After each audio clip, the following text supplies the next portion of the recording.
Year. As the expiration of Title 42 looming in the background, Mayorkas is expected to give some insight also on how that could affect the border in the coming months. We'll bring all the latest from that hearing to you live later on the program. But before that, Mayorkas will appear before two House committees today, which will include a review of next year's fiscal budget. Congressional correspondent Kilmeny Dukart joining us live. She has the latest there from the Capitol. Kilmeny. Sean, Emma, good morning. Congress has the power of the purse, and Secretary Mayorkas is going to be requesting more than $97 billion for the department's fiscal budget next year. But with growing concern from lawmakers on both sides of the aisle over the rollback of Title 42, we can expect a lot of questions from lawmakers on what exactly DHS's plan is to prepare for the spring surge that we're going to see. Mayorkas released this written statement saying that in September of 2021, DHS began planning in anticipation of the eventual lifting of the order. DHS is leading a whole-of-government plan to prepare and manage the projected increase of encounters of non-citizens at the southwest border. He's unveiled a six-point plan here, but the tough questions are going to come on Thursday with Republican Congressman Jim Jordan of Ohio asking questions of Mayorkas before the House Judiciary Committee. In addition, Congressman Jordan and other House GOP lawmakers signed a letter to Mayorkas and are planning to ask what authority they're using to release migrants, how they're enforcing terrorist threats and drugs coming across the border, and how much the halting of the border wall has actually cost this administration. But in the upper chamber, there's even more problems. Senate Republicans have held the $10 billion of COVID relief funding hostage over a measure that they want to put in to keep Title 42 in place, and it does have a support from a number of vulnerable Democrats, too. The administration's decision is so obviously crazy that even a number of our Senate Democratic colleagues who have been marching in lockstep with the president for more than a year are now scrambling to make it look like they're breaking ranks. Well, I welcome our colleagues who are finally making angry noises about this border crisis. The problem is that their lockstep Democratic votes for over a year helped actually produce it. With even one Democratic vote, Republicans would be able to push that through with a simple majority. But the real challenge would be in the House, where the House Speaker, Nancy Pelosi, is also reportedly very unhappy with the Biden administration over its handling of Title 42. That could come into play when it comes to the Ukraine aid. A lot of legislation in jeopardy over this very tough sticking point. Yeah, that's a big one, something we're following today and tomorrow. Kilmeny Dukart joining us live at the Capitol. Kilmeny, thank you. We'll bring in one of the members of the House Judiciary Committee, Wisconsin Congressman Tom Tiffany, Congressman of Wisconsin there. Good to see you, Congressman. Thank you so much. If I could get your reaction there to that report. So we're going to see Mayorkas again, not just today, but also tomorrow as well. And lawmakers are going to have specific questions for him on Title 42, on MPP or remain in Mexico, that policy as well. What are your thoughts on how Secretary Mayorkas has handled the surge at the border thus far? Well, I think all you have to do is visit the border and talk to Border Patrol, and you'll find out what's going on there. First of all, let's be real clear. Our United States government, via the Biden administration, is now running the biggest human trafficking operation, perhaps in the history of the world. And I was just down to Yuma last week, and the head of the border section down there in Yuma, he said that with if Title 42 goes away, he has warned the police chief of Yuma that we may have to just release people into the streets, that we're not going to be able to screen, we're not going to be able to hold them for extended periods of time, 48, 72 hours, and we're just going to dump them into the streets of Yuma. That's what's coming to America. Talk to me about what you expect today from other lawmakers, and I'll point to this too. There was a letter from House GOP members that sent out to the Secretary saying this. A quick tear here. It says, quote, "Your actions have willingly endangered American citizens, undermined the rule of law and our nation's sovereignty," end quote. Again, just a snippet from that letter there from House Republicans. What do you expect for questioning in terms of the Secretary today and tomorrow? What do you want to hear? Yes, so I'll be on the panel tomorrow in Judiciary, but for example, with appropriations today, we've heard from Border Patrol, ICE, and others. They have said that it isn't more money that we need. We just need the authority to be able to do our job. They can't do their job currently as a result of the policies of the Biden administration. But, you know, I find it really interesting. Secretary Mayorkas just came out with his plan yesterday, 20-page plan. I had a chance to read it last night. The very first sentence says, under the Biden-Harris administration, DHS has been executing a comprehensive and deliberate strategy to secure our borders and build a safe, orderly, humane immigration system. Well, they've developed a comprehensive and deliberate strategy, but there's nothing safe about it, nothing orderly, and it certainly is not humane. Just talk to Bishop Evans, the Texas National Guard member who gave his life in the Rio Grande River. Yeah, his body was found recently again, and many were pushing back on several in the administration, really not having much to say about it, only pushing back that, well, this was a member of the Texas National Guard, a member of the state, and not given orders by the federal government. Actually, what you just said, we actually have a tear of that I would like to have put up while you're reading that. And this is it here and what you were talking about here. And essentially, again, that 20-page plan, but it's a new border strategy. But why now, Congressman, in your opinion, why now are we hearing about this new plan? These numbers have been on the rise since this president took office. What is prompting this quote-unquote new plan or this 20-page document that is come out with this new plan? Why now? In the run-up to this interview, Kilmeny said it very well that there's Senate Democrats that are starting to break ranks. The administration has to find a way to obfuscate, maybe even confuse the public out there that they want to do something about this. They know they've got a huge problem politically, and they've got to figure out a way to try to message this. And so they're going to send Mayorkas up and attempt to do that. But if you read this report, it does nothing to fix our immigration problem. There is no interest in fixing the immigration problem. They view it as a benefit to the American people, and Secretary Mayorkas is leading the charge.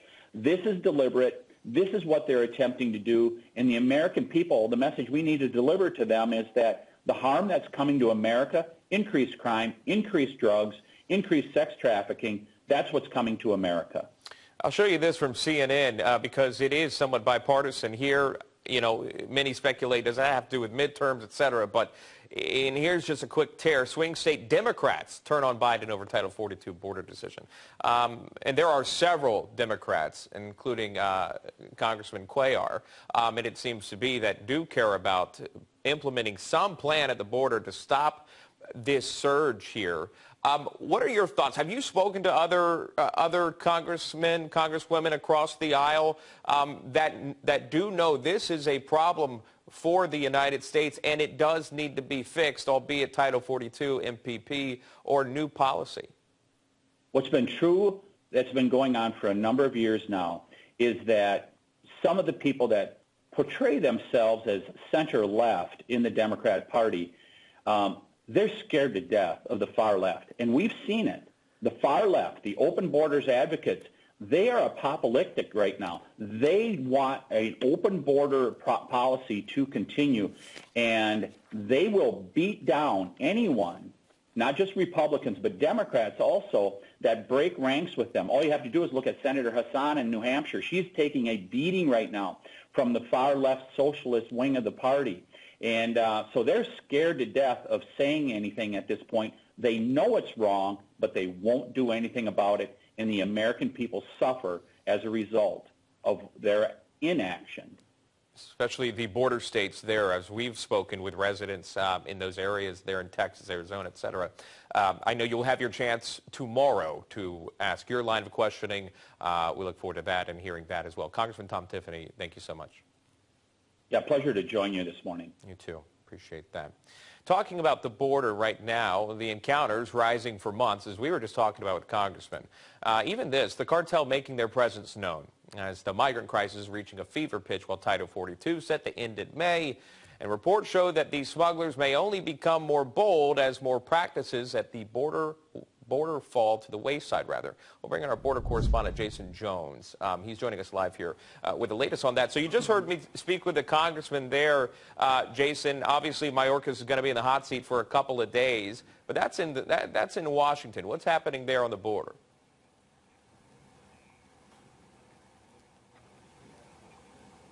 Well, I can tell you he should be in the hot seat. And as you were just mentioning, these cartels and these alien smuggling organizations have absolutely been emboldened.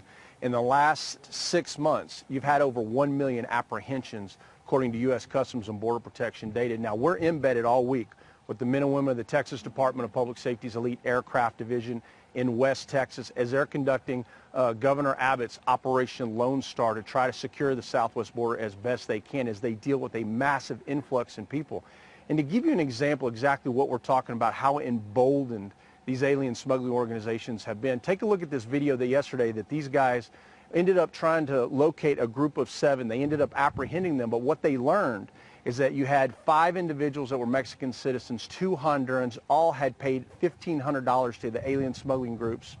They had been in the country for 4 days walking through the mountains, and then their guide abandoned them. So what really turned out originally to be an apprehension really turned to be a rescue because they were just in the mountains about 5 miles from the closest roadway when they were taken into custody. But it's an example of exactly what you're saying where these cartels and these smugglers are emboldened. Now out here, they deal with a cartel called La Línea. They are the former enforcement wing of what was known as the Juarez cartel, who right now are working side by side with a faction group of the Sinaloa cartel.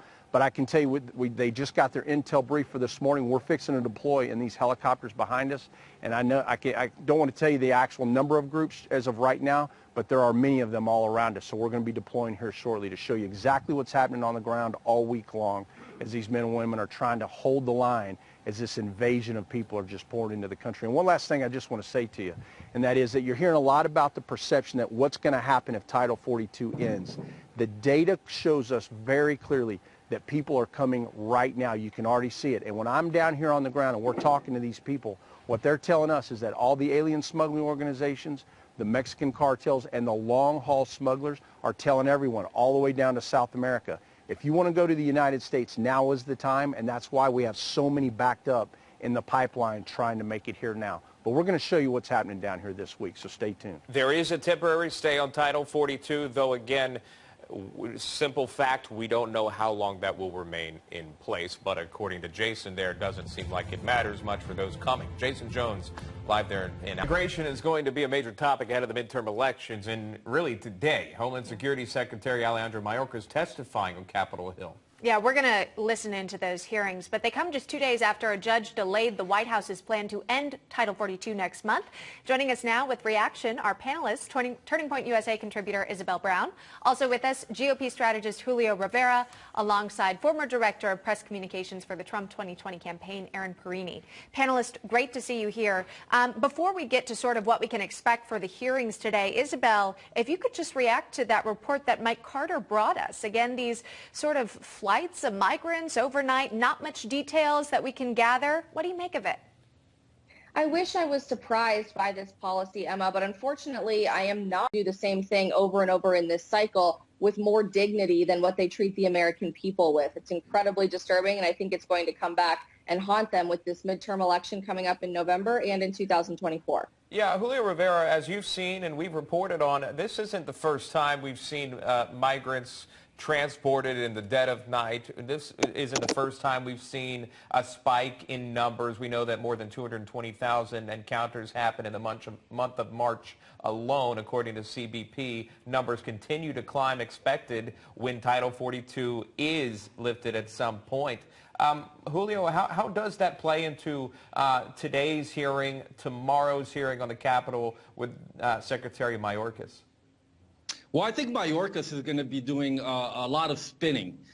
You read that statement earlier in the show where he was saying that he inherited a broken system. But let's face it, let's look at it honestly. You know, when Joe Biden won the presidency last November, he already started with the messaging that they were going to intend to grant legalization to up to 11 million illegal residents here in the United States. So that caused the initial surge at the border. Then on his first day in office, he puts out an executive order to halt border wall construction. So he's basically messaging to Mexico and the Northern Triangle countries that, America's open now. We have an open border here. So that's the reason why it surged. So it had nothing to do with the previous administration. Now, if the previous administration had their way, back in January of 2018, Trump actually made a deal or offered a deal to the Democrats saying if he'll legalize he's willing to legalize 1.8 million illegal residents in return for comprehensive immigration reform, which had an end to bad policy like chain migration and whatnot, and for $25 billion to build the big bad wall that'll keep everybody out and finally fix the problem. Democrats balked on it because they didn't care about the Dreamers. They've never cared about the Dreamers. This is just a political play that they do whenever it's a midterm year. Well, speaking of the midterms and politics, Aaron, how does the border crisis play into campaigns as we watch candidates first go through the primaries and then the election in November? It's going to play a huge part, not only in primaries, but in general elections, specifically to what you're talking about. If you look in competitive swing states like Ohio and Pennsylvania, you better believe that when they start bringing in those overnight flights, which we know have happened in Pennsylvania of illegal immigrants, that candidates will talk about the fact that every state is now a border state in the country because of what Joe Biden has done. And this 20-page plan that Secretary Mayorkas has now put out that he says will be what will be implemented after Title 42 is rescinded is all of the same things we've already seen from the Biden administration, which is abject failure at the border. When you are seeing upwards of a possibility of 18,000 people per day crossing the southern border, Republicans will talk about that because it's not only human trafficking, but it's drugs. It could be any number of things, including terrorists and child rapists who could be coming across the southern border of the United States. And so they will talk about this throughout the election cycle and hold Democrats to account for the failed policies. Yeah, not only that, gang members as well. This has all been reported by CBP. This is none of that is speculation at this point. Final question, this six-pillar plan by Mayorkas that we may hear about, I believe it was illustrated there in the 20-page document, Isabel Brown. One of the things that I found interesting in terms of their new plan here is they're going to surge resources there so that they can be able to hold up to approximately 18,000 non-citizens, which is what is expected when Title 42 is lifted. But then they will also, quote, continue to strictly enforce our immigration laws, end quote. They will continue to do so. Have they been already doing that, Isabel? Absolutely not, Sean. And the law only matters to people who happen to be in power when it favors their political agenda. It's what we've seen on every policy front for the last several months in the first few years of this Biden administration. And frankly, I think should Title 42 be lifted, which is looking like the direction we will be going as a nation, we haven't seen anything yet from the devastating impact of illegal immigration. It's time for Americans to wake up, to speak up about what their priorities are, and to hold this administration accountable. It's just so sad. We lost recently National Guard Specialist Bishop Evans, who was trying to rescue migrants illegally crossing into the border, and he lost his life. We remember his service. Isabel Brown, Julio Rivera, and Aaron Perini, please stay with us. Still more to cover, though. Yeah, meanwhile, more than 20 million Americans tune into Newsmax TV, and many go to Newsmax.com for headlines online. But Newsmax also publishes a magazine. It's called Newsmax Magazine. And there it is on your screen. And each month, it's another powerful way for you and your family to find out what's really going on in the world, or in Washington, in the economy, China, Russia, and more. It reports the big stories some of the media won't touch. Newsmax Magazine also includes great articles with Ben Stein, Bill O'Reilly, Nancy Brinker, Dr. Laura, a whole lot more there. You can get Newsmax Magazine, and Newsmax will send you a free emergency radio with the offer there. Again, the details there on your screen. You're going to get it. Federal agencies even say every home needs an emergency radio, especially in times like this. It's a world band emergency radio. It can work without batteries. It includes FM, AM, and emergency weather bands, a USB charger for your cell phone. It's even got a flashlight on it. Sells for about $30, but you get it free with Newsmax Magazine. So you can join close to 1 million people who read Newsmax Magazine. The reaction from some on the left here. And I'll play this soundbite. This is, I believe, from The View. And one of the hosts there, Sonny Hostin, reacting to Elon Musk buying Twitter, acquiring Twitter, and relating it to free speech. Here are her thoughts on it. And in fact, on Twitter, it is predominantly straight white men. So when Elon Musk says, wow, this is about free speech, it seems to me that it's about free speech of straight white men. And so let them have it. Let them just go at it. I enjoy the block button on Twitter. I think it has a real outsized influence in our world because politicians and celebrities are on it. I would like for Julio Rivera to respond to those comments about Twitter. Straight white men, that's what it's about. You know what? I've been on Twitter long enough to know that it's not just straight white men on there. And why does it always have to be about color with the View and with the left? And I don't know, it makes me sick. But I will say this, though. There's a lot of people who are very happy with Elon Musk taking over Twitter now. I think that I'm a little bit worried. Sometimes it's better to deal with the devil you know, to be honest with you. That's a lot of consolidated power in the hands of one man. This is a man that does take government subsidies from various governments. Now, if he's ever in a position where politically it benefits him to have one president in over another or what have you, then we'll see how much he really understands the First Amendment and how important free speech is.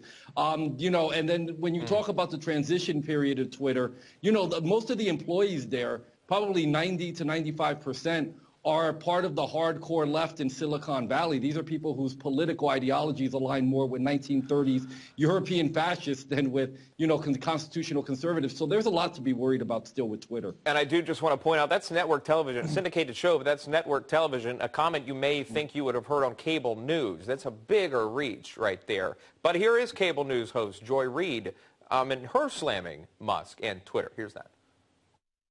The bottom line is, as you said, if they don't want to just be in the club. They are on the, you know, they've been described as being on the outside of the culture looking in through the glass. But they don't just want to come in. They want to come in and be able to punch people in the face and walk around and laugh about it and not have anyone be able to stop them. The thing is, the enjoyment they get out of being in this town square is being able to harass people, being able to attack people. Elon Musk, I guess he misses the old South Africa in the 80s. He wants that back.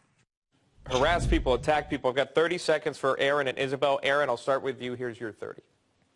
An apartheid comparison there is absolutely ridiculous because let's not try and conflate what she was doing there. But let's talk about the facts here when it comes to Twitter. What journalists and talking heads are worried about is the fact that now people will be able to actually push back on their narratives. And we should actually be looking at the fact that journalists are more upset that there was a lawyer at Twitter he hid a story about Hunter Biden's laptop than they are about the fact that that story was hidden about Hunter Biden's laptop. This is upending their oligarchy of the mainstream media and the radical left by Elon Musk, and I'm here for it. The final thoughts, Isabel Brown. You know, it's just disheartening to see people who've made an entire career benefiting off the freedom of speech offered under the First Amendment refer to what's happening on our screens as a metaphorical town square, because that is fundamentally where our modern town square is. Just because freedom of speech happens to be happening through a screen doesn't make it any less important. And whether that free speech is offered to straight white males or anyone else in the spectrum of humanity, it's something we ought to be supporting from across the political spectrum. I'm very excited to see where this goes, and I have nothing but hope for the future of Twitter. Isabel Brown, Julio Rivera, Aaron Perini, good to see you. Thank you so much for joining us today. We appreciate it. Thank you.